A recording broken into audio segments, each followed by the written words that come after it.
Welcome to our webinar today about nurturing resilience in kids. This is a topic that's very near to me. I have 5 kids that are all school aged, and resilience is such an important topic. My wife and I discuss that on a regular basis. It's also important for me, and I assume most of us who are here today, we're excited to learn from Rebecca Comizio, who has joined us and is an expert in this area and has collated a lot of really important information. Also for John Kelly, who is here facilitating these office hours. My name is Jeremy Glauser. Let's talk about the agenda today and what you can expect. Rebecca, if you can go to the next slide for us. What we'll do is do introductions here. We'll have time for a presentation, and then we'll have a really good organic discussion around resilience. And we want you to submit questions that you have along the way. At the bottom of Zoom, there is a chat button on the screen. If you click on that, a chat window will pop up where you can interact. You can submit questions, comments. We appreciate that very much. Your feedback is great along the way. It's good for engagement too. There's also closed captioning. At the bottom of Zoom, there is an icon that has 2 C's and says show captions. If you would like to turn those on, you can turn those on for yourself using that button at the bottom. We're very much looking forward to being with you and talking about this content. And before we get into an introduction of Rebecca, I want to tell you a little bit about eLuma and why we're doing this. Let's go to the next slide. And I am the founder and CEO of eLuma. We have an incredible team, some of whom are here today with us, helping to put this content in your world and in front of you to consume and learn from and hopefully implement some good practices. Our mission is to help students achieve their potential. And it happens that we do that in a few key ways. We help provide mental health for all students, and not just IEP based, but across an MTSS framework, starting with readiness assessments, consulting, all the way through tier 1, 2, and 3 interventions. We also provide IEP and 504 based related services, speech and OT. All of this is done through remote provider technology with live professionals. And then we develop the technology to make all that happen and to coordinate that between the remote providers who are live with students and staff, and then also the staff who are on the ground and in the district. Our hope is to be able to expand districts' capabilities to serve kids well. We've been around for quite a while. We have served over 41,000 students. We have over 400 on our team. And I think it's safe to say we're a little passionate about what we do. And we love to partner with those in the field, experts all across the board. So thank you for being here. And John, Rebecca, thank you for setting this up and setting the stage. John, I'll let you talk a little more about our office hours. Sure. Thank you, Jeremy. Much appreciated. We'll go to the next slide, Rebecca. Jeremy, you're a bit too humble when you talk about what eLuma really does provide and the vital services, in terms of reaching out to school districts that quite honestly might struggle with some of these resources. So, I'm certainly not here to promote eLuma, but I think you're a bit too humble when you talk about the services there. They're very, very impressive. It takes a village to raise our kids. It does. And, it does. It's a wonderful. Those, and yes, we do a lot, but there are a lot of people that it takes. 100%. But I'm thrilled to be back with Office Hours with Dr. John Kelly. My name is John Kelly. I'm a school psychologist. And if you have joined us in previous conversations, you know that for this past year, I've been broadcasting live from St. Croix in the Virgin Islands, United States Virgin Islands. I'm down here working with the St. Croix school districts, the U.S. Virgin Islands Department of Education. This will be my last broadcast from St. Croix. I'm going back up. I know you're all feeling horrible for me, but I will be back up in New York, and certainly hope to move forward and have more of these wonderful conversations. This is our conclusion for the season. I am thrilled to introduce to you in just a moment my good friend and colleague Rebecca Camuzio. But watch for upcoming webinars through eLuma. Beyond my series of office hours, eLuma does have a number of webinar series that they do provide to the field. And just as a quick reminder, someone always asks, so we're going to get the slides for today's conversation. The answer is absolutely yes. We'll be sending out the slide deck, a certificate of attendance to all who have registered for the conversation today. So without further ado, I do want to introduce once again my good friend, Rebecca Camuzio. So Rebecca, I know you don't want me to read your bio here, so I won't read the entire bio, but go back to it. Come on, we got to at least give them a chance to see the bio and your photo there. Because it is important for you to know that Rebecca comes from a background of teaching, which I think is always critical. Of knowing what it's like to be in the classroom. And I think that oftentimes that gives professionals a perspective, in terms of what's going to work. What's going to work in the schools? What's going to work in my classroom? I've said it in previous conversations. That's real tough to walk into a classroom and say, I got a great program and I want to do it in your class. And Rebecca, I know that your teaching background is certainly influential. But Rebecca is also a nationally certified school psychologist. And that was my initial connection to Rebecca. And I'm going to tell a cute little story. Rebecca and I have worked together at the National Association of School Psychologists. We're both volunteer leaders for the National Association. And I had the honor and privilege of awarding Rebecca the Rookie of the Year as a volunteer leader. Rebecca has been involved in a number of different aspects of the association, primarily in the communications area. And that Rookie of the Year, Rebecca, really kind of signified the hard work, the dedication that you put into the work that we do together. So before we move forward, I do want to highlight Rebecca's book. This is a new book that came out, I guess, about a year and a half ago. I'm sure Rebecca will tell us a little bit more about it. With another friend, Karen Baruch Feldman, Dr. Karen Baruch Feldman from up in New York. Karen and Rebecca put out this wonderful resource that we'll hear more about today. So let me turn it over to my good friend, Rebecca Camuzio. Thank you so much, John and Jeremy. I'm just so honored to be here, and I'm really excited to talk about resilience, a topic that is very near and dear to my heart, because before I was a teacher, I was a kid. I was a student, and I think many of us as adults now can look back at our lives and think about the difficult things and the challenging things, and the people and skills and tools that we had to thrive despite them or thrive because of them.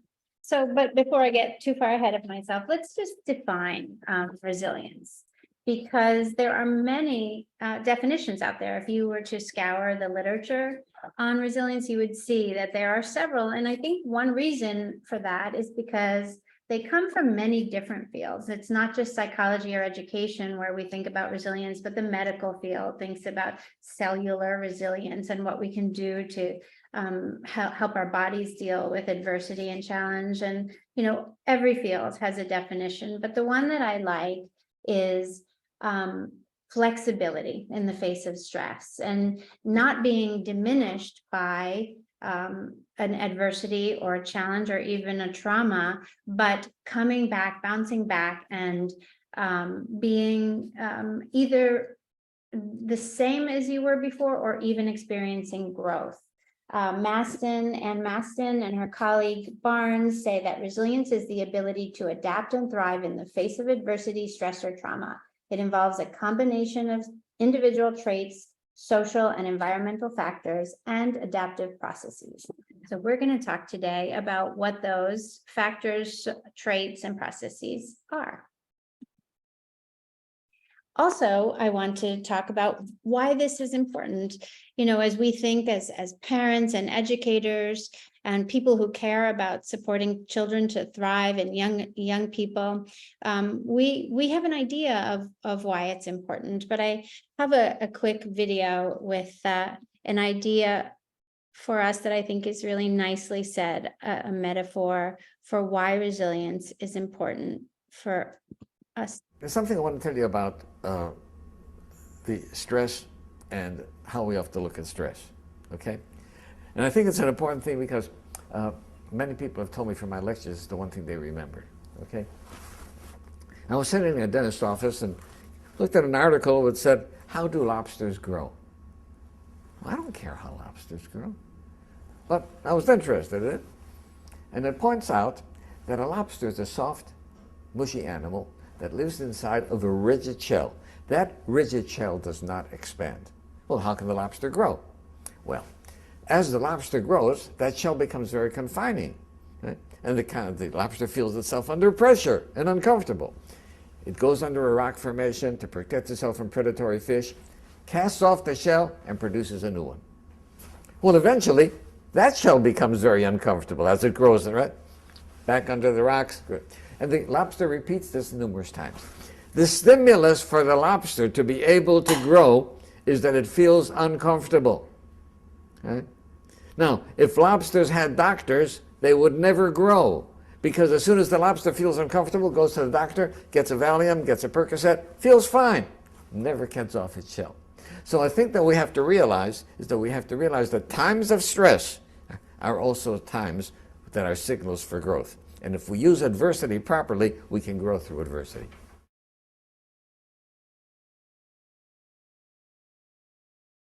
Okay. Well, what I think is important about what he's saying is that, well, two things. One is stress is a part of our lives, and it's not always bad. There are different kinds of stress. There's good stress. There's workable stress. Stresses that may be just a little bit beyond our capacity to manage alone, but within our capacity to manage when we have support. And then there's toxic stress. And so when we think about supporting kids through everyday stress, through normal adversities, through the challenges that we cannot protect them from, or if we did, we'd be like the doctor who doesn't allow the lobster to grow because we don't allow it to be uncomfortable. So that's the kind of stress that where the skills and strategies of resilience are really important and effective, because we cannot protect our kids from all kinds of stress. Hopefully, when we're talking about toxic stress and trauma, that we do have to consider, how do we take care of that as a society, as a community, as a school system? And that's another important aspect of resilience as well, thinking about how do we reduce the adversity that is not manageable, but empowering young people with the skills and the tools of resilience, and empowering ourselves as models for them, is why resilience is important, because times of stress are opportunities for growth. And in fact, without stress, we couldn't grow. Let's see. All right, so I want to talk about one foundational research study. This is the Kawaii longitudinal study. Originally, they were the researchers, Werner and colleagues, in 1955 began actually studying risk. They were interested in collecting data on the kind of risk factors that might affect health and childhood development. So risk factors included whether or not children had health care, poverty risk factors, whether there was conflict in the family, those kinds of things. So almost a precursor of the adverse childhood experiences study, which I think you've talked about in a podcast with Dr. Rosen on trauma-informed schools. So the ACE study came much later, but this study really became a study on resilience as a surprise to researchers, because they found that as they followed these kids over time, 1/3 of the kids were resilient, and years later, 2/3 of the kids were resilient. And these are kids with, serious adversities like lack of healthcare, and other serious and traumatic circumstances. So this team in the Kawaii study of mental health workers, pediatricians, public health nurses, and social workers monitored the development of all these children born on the island at different developmental periods in their lives, at ages 1, 2, 10, 18, 32, and 40. And they chose those ages because they represent stages in the life cycle that are critical for development. And in terms of social emotional development, they are critical for the development of trust, autonomy, industry. And they found that 30% of the survivors, not survivors, but people that stayed in the study by the end of all these years, there were 210 of them, were born and raised in poverty, and they had experienced prenatal complications. They lived in families troubled by chronic discord or divorce. There was parental psychopathology, kind of really difficult, stressful, and even traumatic variables in their lives. And many of them had parents with less than grade 8 education, and yet 2/3 of the children who had experienced 4 or more of these risk factors, they initially had difficulties in behavior problems in school, but as adults, they were okay. They were resilient. So what made them resilient? They looked closer at the kids who had gone through those very difficult things in their lives, and they found protective factors within the individuals, protective factors within the families, and protective factors in the community. So now this study has been replicated a number of times and across the world. So again, these studies of resilience have shown us, and there have been several books too written from this study that I recommend, but these 3 bullet points: a caring adult, a sense of purpose, a positive outlook. These are just examples of the really strong correlations between variables in these children, the 2/3 of the study participants that were resilient in the long run. So things that we want to keep our eye on. I have another body of research by Dr. George Bonanno that I think is really important. One, because it's much more recent. This book, The End of Trauma, just came out in 2021. And I think he's really contributed and added in a way that's unique to the literature on resilience. What George Bonanno finds in The End of Trauma is that not only is resilience the norm, that these variables that we can point to all contribute to something that he thinks about as psychological flexibility, cognitive flexibility, psychological flexibility. And though he calls it the resilience paradox, he says that the paradox is that the key factors that contribute to resilience, they don't predict resilience, but flexibly knowing with support how to use these different skills and mindsets gives people a much stronger chance of becoming resilient. So the paradox is they don't predict resilience, but they do consistently contribute to resilience. And there are mindsets and emotional regulation skills and other kinds of skills that we adults can teach young people. And that we're going to talk more about as in terms of what those specifically are. But the other thing that George Bonanno says that I think is really interesting is, he talks about how the research in resilience often focuses on clinical populations, and especially research in trauma. it looks at groups of people who, for whom the trauma has been overwhelming, and so that it causes impairment and distress, so that they've had to seek support. So looking specifically at that population, of course, we focus on, sort of how devastating it is. And trauma is devastating. I don't mean to say that it's ever positive. It's not. However, the notion that 2/3 of people are resilient over trauma is so hopeful and empowering. It shifts our focus to say, okay, we wouldn't wish these adversities and traumas on anyone. But given the fact that they happen, we know that our kids are struggling, and different kids are struggling in communities at much higher levels than certain communities. We know what's happening. What can we do, not only to reduce the stressors and the traumas within our communities and within our schools, but to plant the seeds in our youngest children for these skills that they can learn, and with our support to apply in moments of challenge, in moments of adversity, so that we can better expect that they won't be diminished by what's happening around them.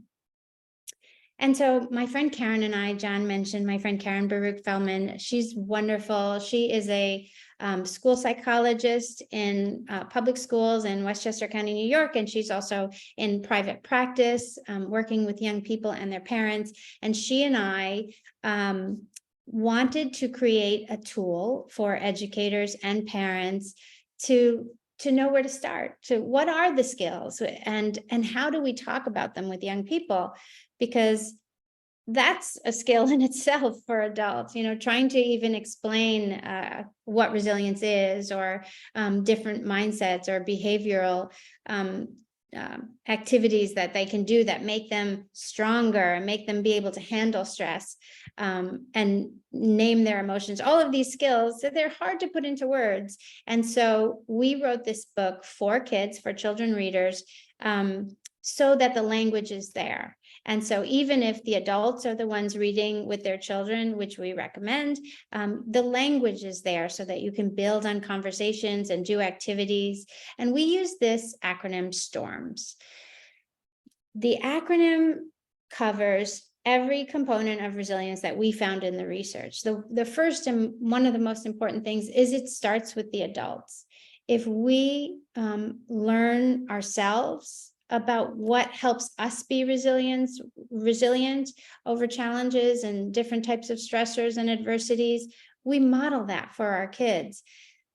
Also, when we look at research in crisis and disaster, we see that the kids who were able to bounce back and be okay after natural disasters like Hurricane Katrina or fires in California, though the kids that were best able to be okay afterward, even with that high level of stress and trauma, were the ones whose parents processed and managed the trauma of their experiences as well, and modeled that for their kids. So when the adults are okay, we can much better predict that the kids will be okay. So it starts with us. We need to learn about resilience, and we need to model it and talk about stress. And it's okay to not be okay, but what do we do with those feelings that are difficult, besides distracting ourselves from them or avoiding?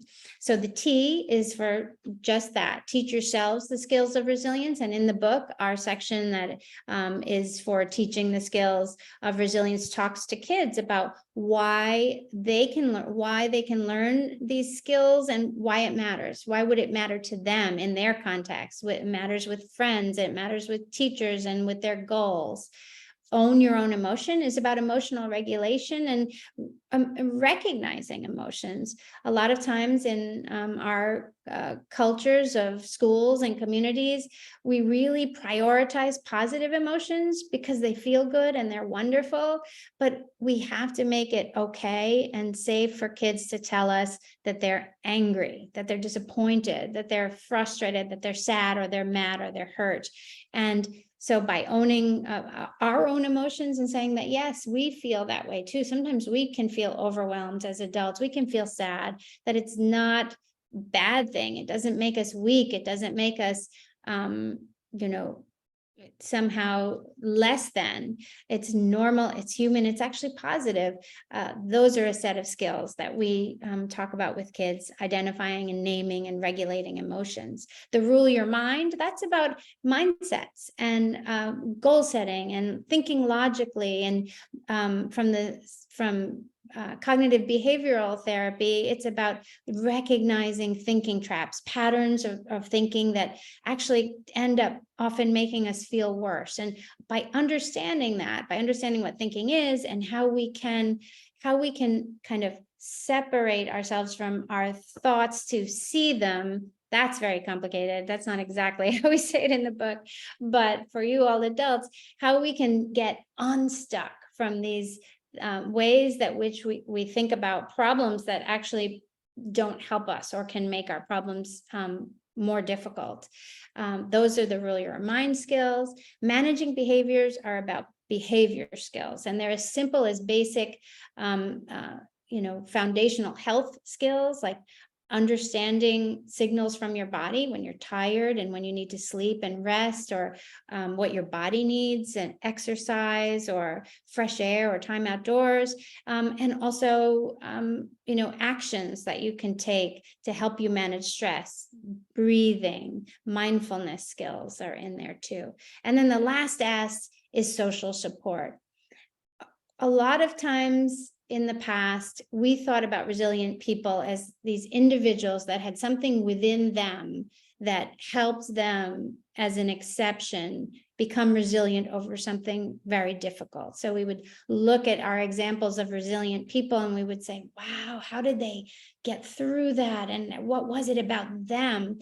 And it's true, resilient people have a lot of these skills, mindset skills and cognitive skills and flexibility skills in common, but without social support of some kind, without a community of people that were around them that gave them the opportunity to use their skills, that believed in them, without that one teacher who said, I care about you, I'm here for you, without family, none of us could be resilient. So thinking about what we can do as classroom systems, school systems, family systems, community systems to create atmospheres and conditions of resilience for our kids is really important, because again, going back to the first S, it does start with the adults. Okay, quickly now, because I know I've been talking for a while and I didn't want to go on and on. Positive childhood experiences. I talked about ACEs very briefly, the Adverse Childhood Experience Study, and that study came out of the healthcare field because it was looking at negative health outcomes in adults, and how children, when they were children, if they had 4 or more of these adverse experiences in the home, they had a much higher likelihood of becoming sick with things like obesity and heart disease or diabetes.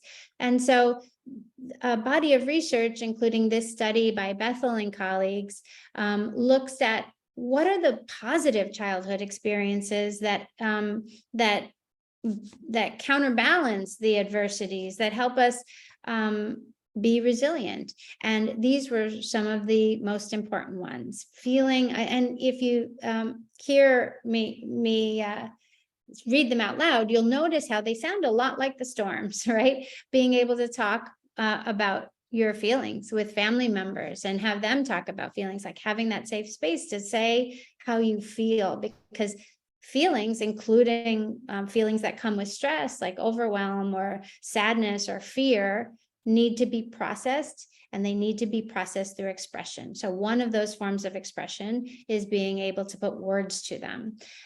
These kids who had positive childhood experiences felt that their family stood by them, so they had a sense of belonging. They felt like they were adults in their corners. They enjoyed participating in community traditions, so even outside their family, they had traditions within their community that were meaningful to them and gave them that sense of belonging. Because sense of belonging in school is really important. Identified in this study was specifically in high school, the kids that felt like they belonged, that positive experience was able to help them be more resilient, feeling supported by friends, loneliness. We know the World Health Organization has said that's a significant risk factor for really bad outcomes in the world, including in our world economy. And so feeling like you have friends and you're not alone is really important. How do we support that sense of belonging with friends and with our classrooms and in our schools? Something important for us to think about. And then having at least 2 non-parent adults who take genuine interest in them. It says to us as school professionals how important we can be, how important our communication to our students, that we are here, we care about them, we know them, we see them, and we want to hear from them. That is so important and significant for their resilience. And lastly, feeling safe at home and protected by an adult in their homes. Okay, so I know I said a lot.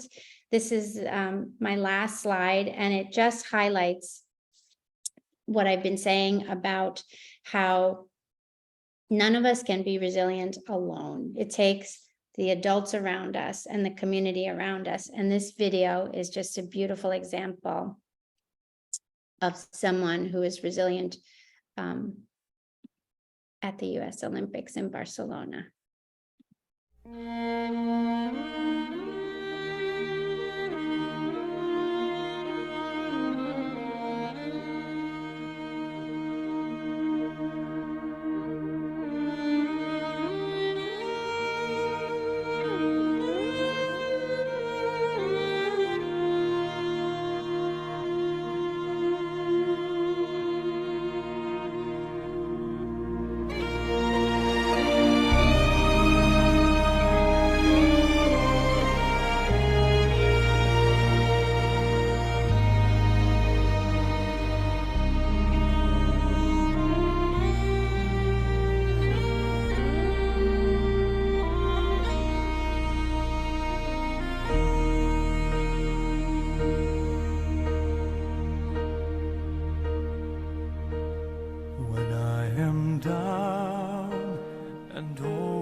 When troubles come and my heart burdened be, then I am still and wait here in the silence until you come and sit a while with me.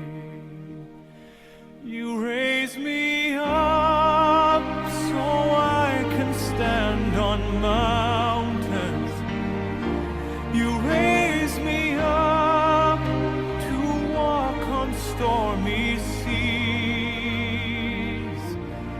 I am strong when I am on your shoulders. You raise me up to more than I can be.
to more than I can be. Okay. I think that's such a beautiful example, and it always gives me a lump in my throat. Yeah, it's tough to go on from there, I was going to Rebecca. say, you're making me emotional right before we have to talk. We see all the little hearts, so the people are resonating, certainly with that emotion.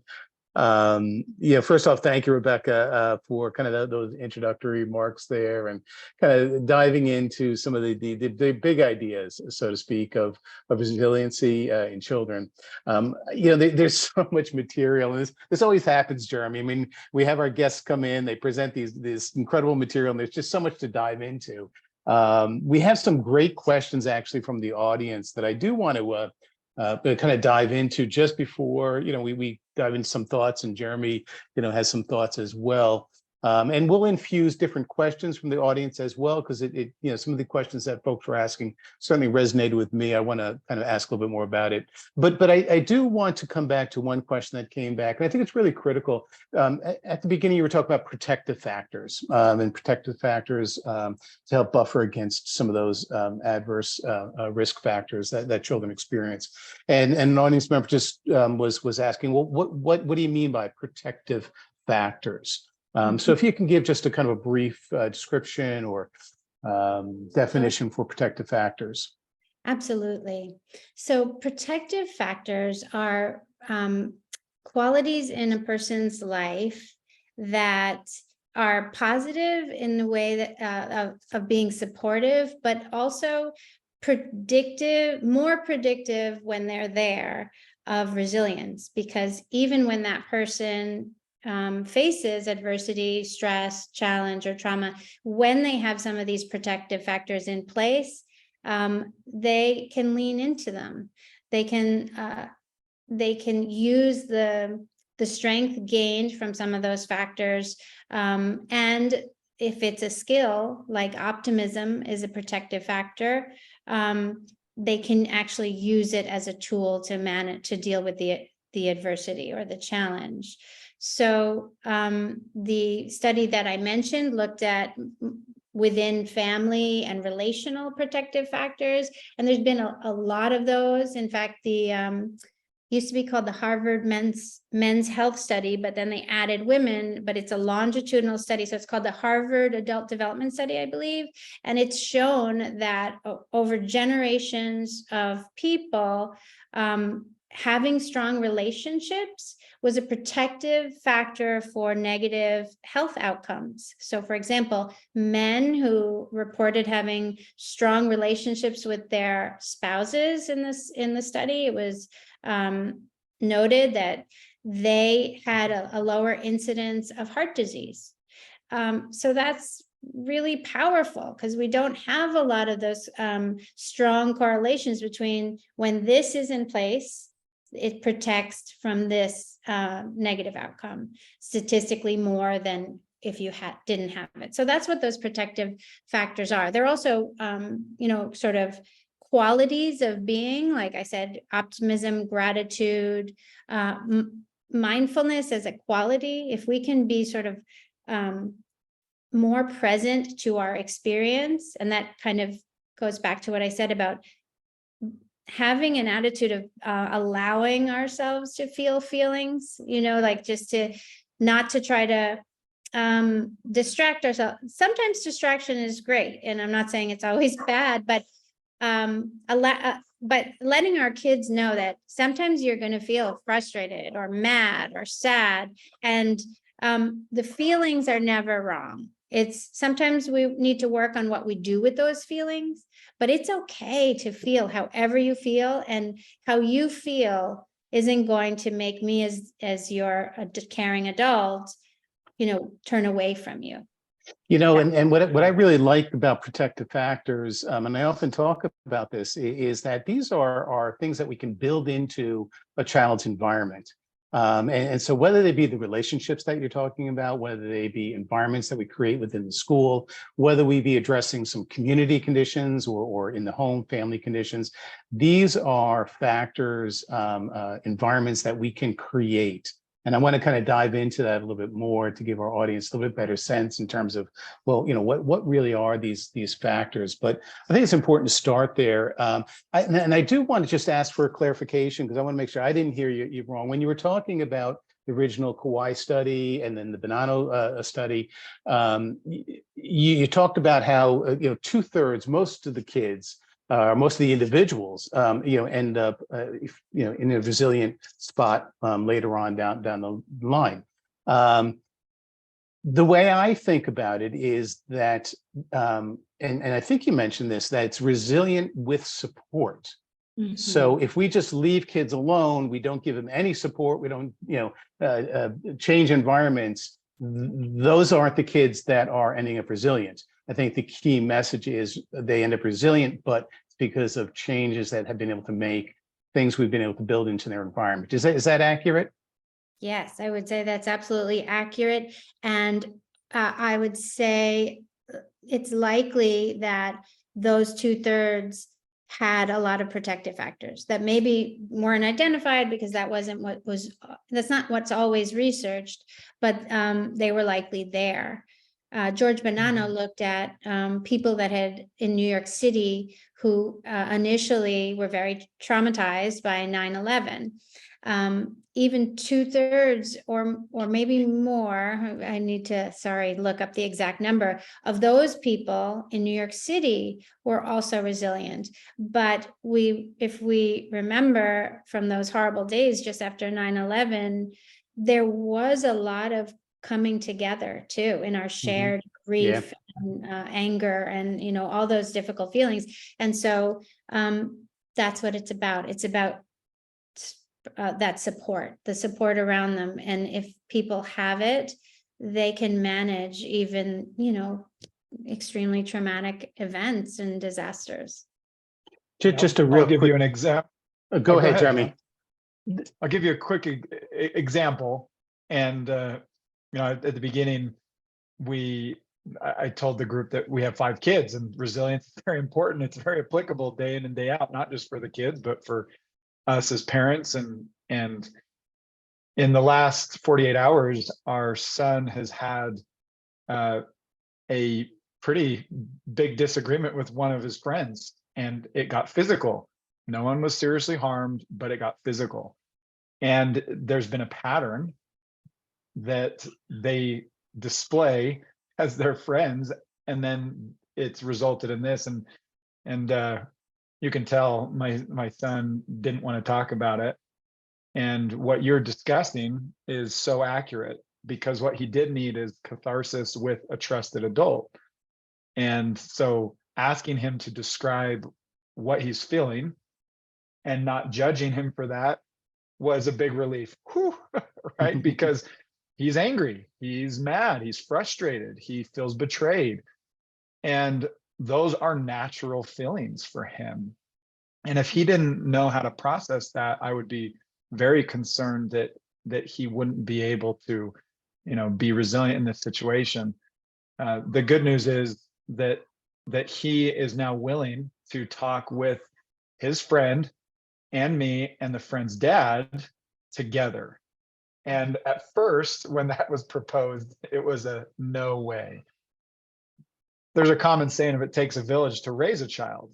And what you're saying is very true and very applicable. And one of the questions that might build on this, and I'd love to hear from you all, came from one of our listeners. And it's let me go back and find it. I want to get the wording right. There it is.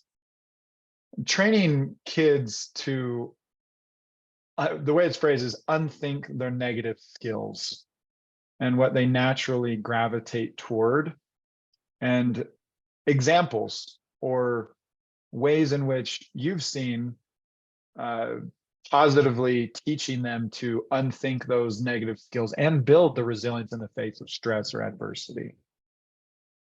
That's such an interesting question. And I think that, we all learn behaviors that work for us at first, and then end up becoming problematic or difficult for us. And so kids are no different. So if, for example, let's say a behavior that they, when they're very stressed, a behavior that they typically go to is to, you know, tune out, just as like check out and then not focus on the challenge, whether it be like an academic challenge or problem solving conversation at home with a parent.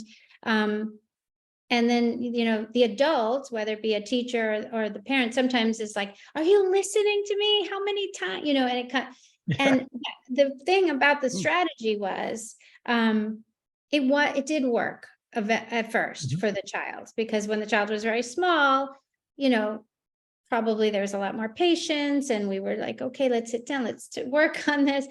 And so it's not really a matter of unlearning the behavior, because unfortunately, as Stephen Hayes always says, there's like no unlearn button in our brain. The things that we learn, they stay with us, but we can keep learning, right? We can continually learn. So if that child can learn and develop a little bit of self-awareness in a safe, validating way, like, oh, wow, you know, I see, if I'm a child's teacher, I see that, you know, you're really working hard on this current, you know, lesson, whether it be like understanding this reading that we're doing in class. I can tell you're working hard, and I notice that sometimes it's a lot. So you will then, you know, start to doodle or look out the window or switch tabs if you're on a computer. And I bet like that feels a little better, because as soon as you stop thinking about what's hard about this work in front of you, you probably feel a little like relief. Right. So like just validating that strategy, I get how it works, but let's talk about in ways in which it doesn't work. I know you really care about school. You're a student that you show up every day, and I see you wanting to do well. So let's talk about how that is not working. And then let's figure out a new thing you can do when you recognize that, oh my gosh, this is hard, I'm feeling stressed. Rather than quickly change tabs, you know, to the YouTube video of cats or whatever that makes you feel better.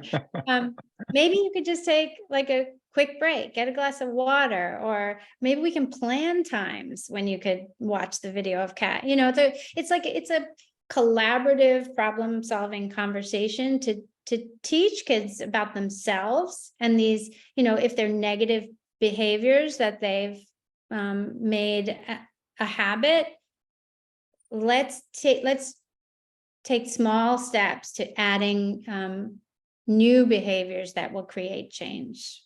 You know, I first, Jeremy, thank you for, you know, your example with your son. I mean, I'm certainly sorry to hear that happened there, but as I was listening to you, I thought about, Rebecca, what you were saying when you were, you know, talking about storms and the acronym of storms. I want to kind of dive in a little bit more, because, you know, if you think about the first one, you know, Jeremy, you and this other dad, you know, the fact that he was willing to sit down with you and you kind of handled it in a certain way, it starts with the adults, it starts with the parents. Yeah.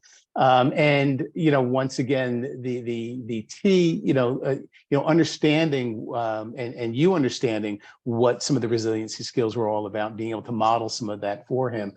So I do want to dive into that, but just to quickly add on to what Rebecca was saying about the unthinking, you know, when I often think about it, Rebecca, I think about kind of what we call cognitive reframing. And it's being able to think about situations in a different way. We sometimes do get stuck with thinking about you know, particular situation. And, you know, I'll often actually do this, you know, when I'm sitting with a student, where I'll be talking to them from one perspective, sitting in one chair in my office, and I'll literally get up and go to a different section of the room. I'll stand in the corner, or I'll go to a different chair, and I'll say, you know, my perspective is different from this angle. I'm reframing, I'm thinking about it differently. And so it's that concept of trying to get kids to realize there are different ways of looking at the same situation.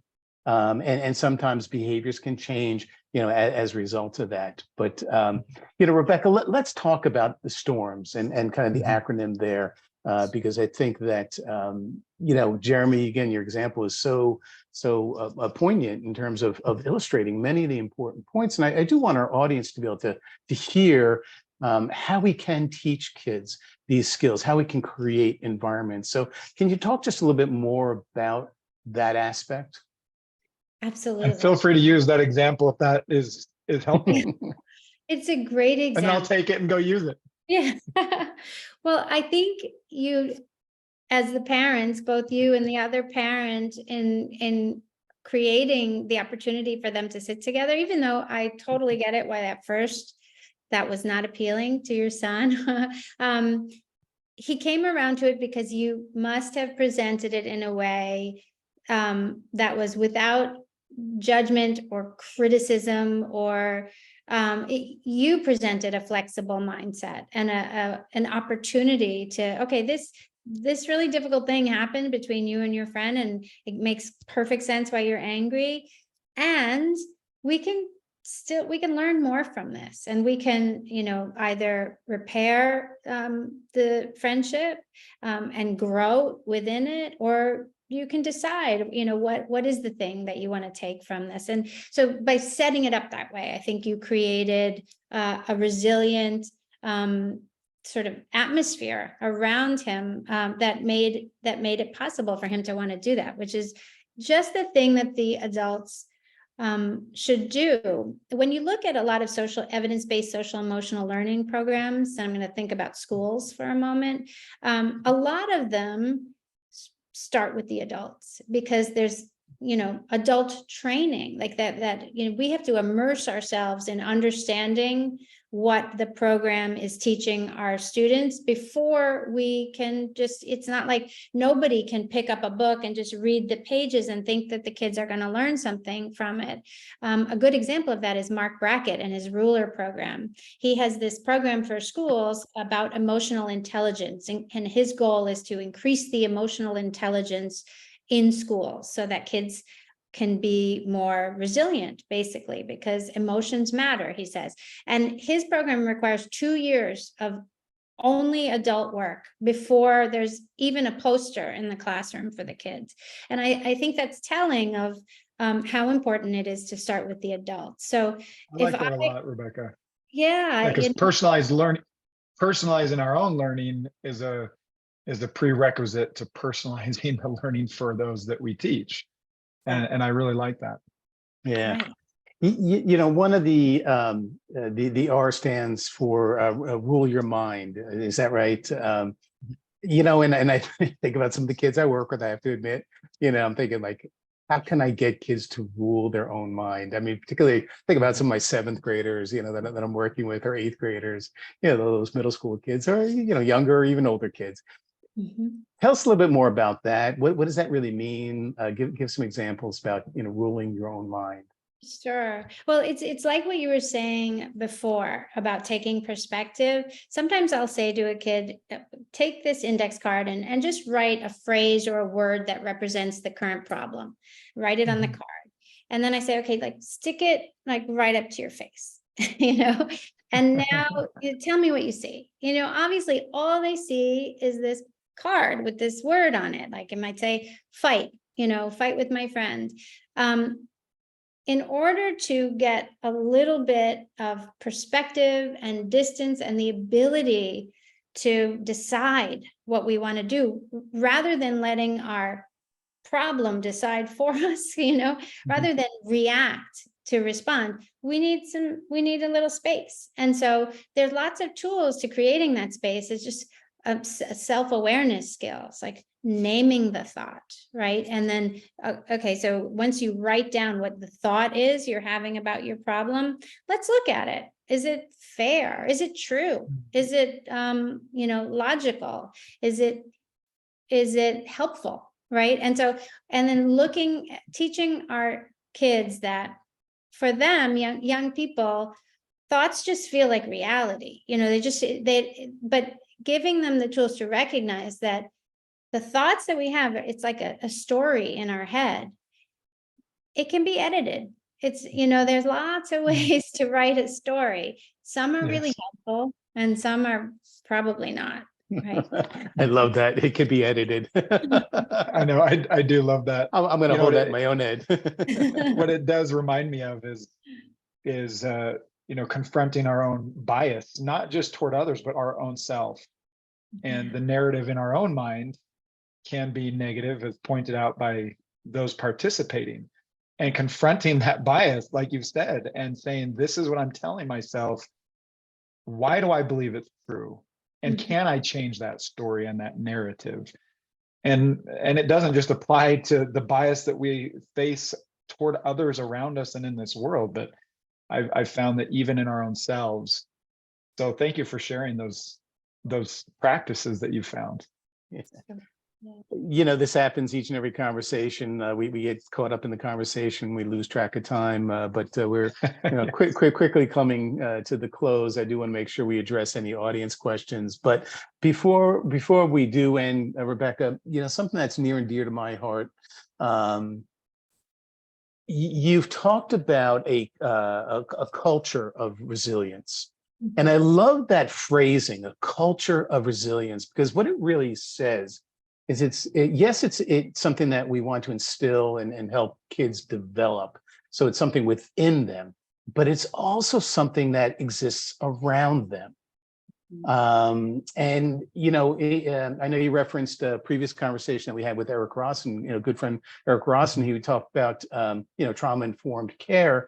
And he talked about, obviously, the ACEs study. But what I love about Eric is that he talks about kind of what are the conditions that generate those adverse childhood experiences. And I love what you brought in today when you talked about positive childhood experiences, PCEs. And that's a phrase that we often don't talk about. And I'm wondering if you could connect these positive childhood experiences kind of to this culture of resilience and how we as educators in our communities can really help to foster that. Sure. Yeah. I think it starts with we as adults recognizing what were our positive childhood experiences and even kind of assessing like how are we doing in this moment. I mean, we all have been through a lot through COVID-19 and over the past few years, and you know, everybody was sort of in the same storm but in different boats, right? And so families went through a lot, school systems went through a lot.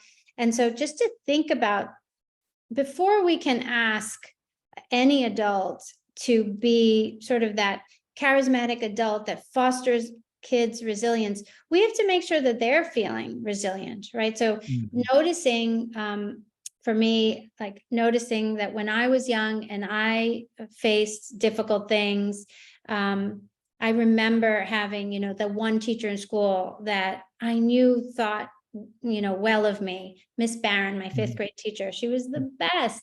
And like, so I can even pull that back up if I need it today. If I can recreate that sense of like, this person saw me. She saw me and she knew me and she cared about me. And so when I regenerate for myself that feeling of support that comes from my childhood, now I can be that person for a child. And so for our teachers, we have to make sure that they have a sense of belonging in their schools, that they're not feeling overwhelmed and overworked and burnt out, right? So establishing a community in a school that says, teachers matter. We see you, teachers. We care about you. How can we help, right? Even as the school psychologists, we can say, oh, you don't have, you know, prep periods in your day. Maybe we can figure out like a system to have people from the building, whether it be administrators or other people, come in, put on this activity for the kids to work on. You can have 15 minutes, like whatever it is. We could be so creative with how we give teachers back more time, but start with that. Give the adults a sense of belonging and positive experiences in their communities. And then we'll have to figure out how to give that to the kids. So how do we make sure our kids feel like they belong, that make sure they feel like they're seen and known and cared for. And we can teach them these skills, like talk about emotions before we talk about, you know, cellular reproduction in science, maybe we could talk about, I don't know what they talk about in science, but you know what I mean. But let's just check in. How are you feeling? Because feelings matter. What do you need? And how can we get you in a learning mindset? Because the next thing we're going to do is talk about, the lesson. No, I think it's really, really critical. And the reason why I love the concept of a culture of resilience, because it really does bring in everyone within that environment. And hopefully what resonates with our audience today, and I think it resonates in general in education today, is focusing on staff, focusing on our teachers in the classroom, focusing on our specialists, our administrators. And we hear a lot about wellness, educator wellness.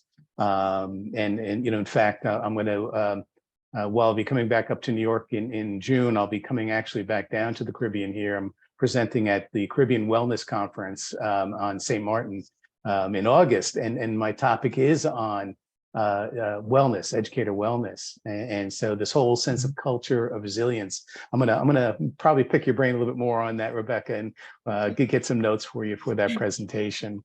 But we are at 2:00. Jeremy, I want to kind of give you a word. We'll make sure that we take a look at our chat box, make sure we answered anything. But Jeremy, anything is kind of this has pressing. been really great. John, thank you so much. Rebecca, wonderful to have you sharing your expertise, your storms framework, and I've learned a lot today. I've been enriched, and I can say with confidence that many of you have probably felt the same out in our audience.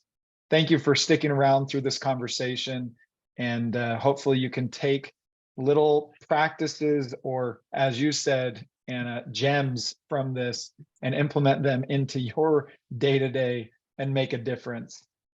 Thank you again for being here. We'll distribute the information afterwards so that you have access to it. And we'll see you at the next webinar.